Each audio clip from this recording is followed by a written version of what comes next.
ये लोग उन बच्चों में असुरक्षा की भावना बढ़ा रहे थे, यहां उनके परिवार वालों की चिंता बढ़ा रहे थे। इतना ही नहीं, इन लोगों ने ऑपरेशन गंगा को भी प्रदेशवाद की बेड़ियों में बांधने की कोशिश की।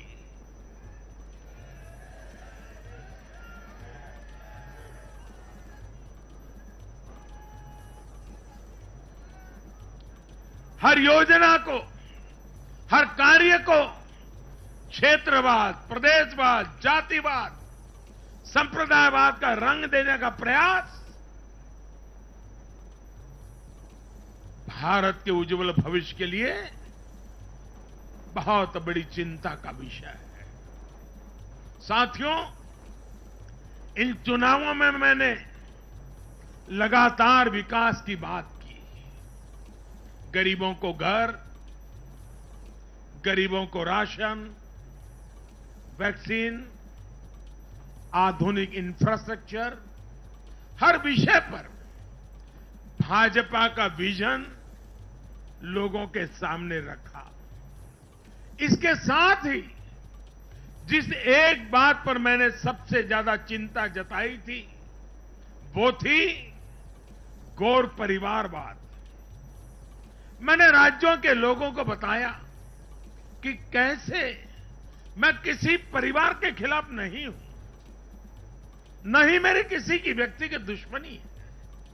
मैं लोकतंत्र की चिंता करता हूं और मैं सभी ज्ञानियों को कहता हूं, जरा लोकतंत्र के तराजू पर इन चीजों को तोल के देखो।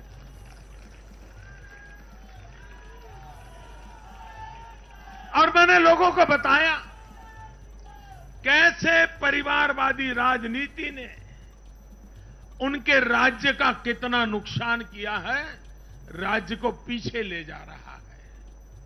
और मुझे खुशी है कि मतदाताओं ने इस बात को समझते हुए भी इस चुनाव में अपना वोट दिया है, लोकतंत्र की ताकत को मजबूत किया है। साथियों, ये लगातार बहस बहुत जरूरी है। भारत जैसे लोकतंत्र में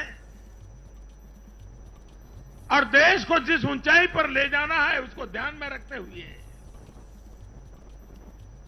जिन मुद्दों को मैं उठा रहा हूं, उसको निरपेक्ष भाव से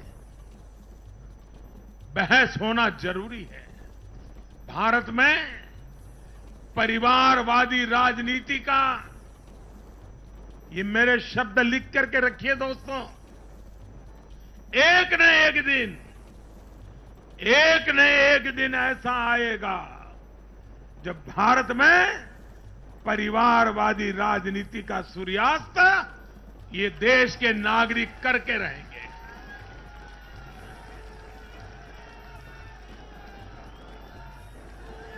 इस चुनाव में देश के मतदाताओं ने अपनी सूझबूझ का परिचय दिखाते हुए ये क्या होने वाला है, इसका इशारा कर दिया है।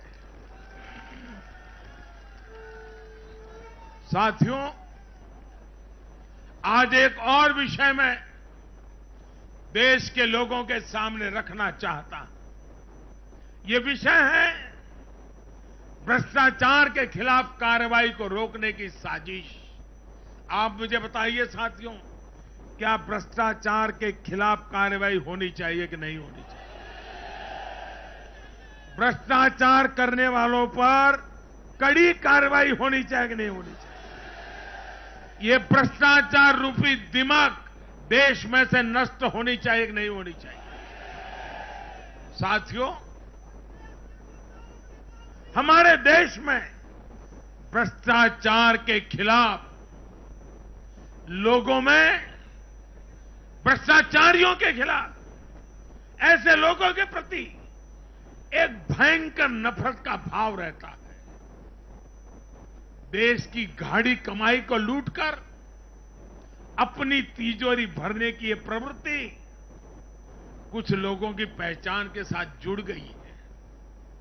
भारतीय जनता पार्टी 2014 में एक ईमानदार सरकार का वायदा करके चुनाव जीती थी और हमारी ईमानदारी को देखकर 2019 में जनता ने हमें और ज्यादा आशीर्वाद दिया।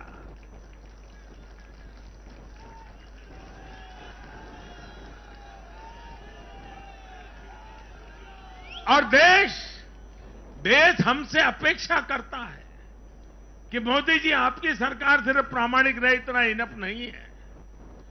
आप ही हैं, आप ही की सरकार है जो भ्रष्टाचारियों को सजा कर सकती है, उन पर कठोर से कठोर कार्रवाई कर सकती है। मुझे बताइए, जनता की इस अपेक्षा को मुझे पूरा करना चाहिए कि नहीं करना चाहिए? जनता की आशा आकांक्षा के लिए सरकार ने जिम्मेवार व्यवहार करना चाहिए कि नहीं करना चाहिए?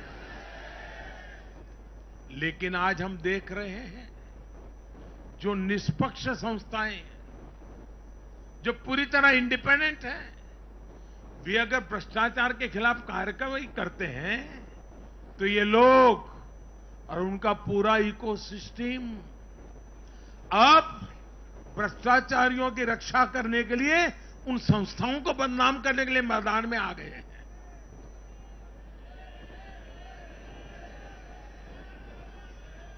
ये देश का कितना बड़ा दुर्भाग्य है कि घोटालों से घिरे लोग एकजुट होकर अब अपनी इकोसिस्टम की मदद से इन संस्थाओं पर ही दबाव बनाने लगे हैं।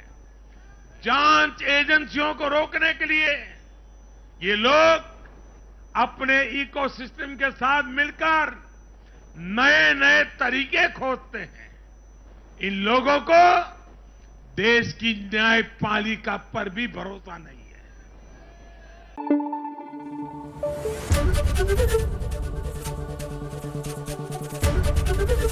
एबीपी न्यूज आपको रखे आगे।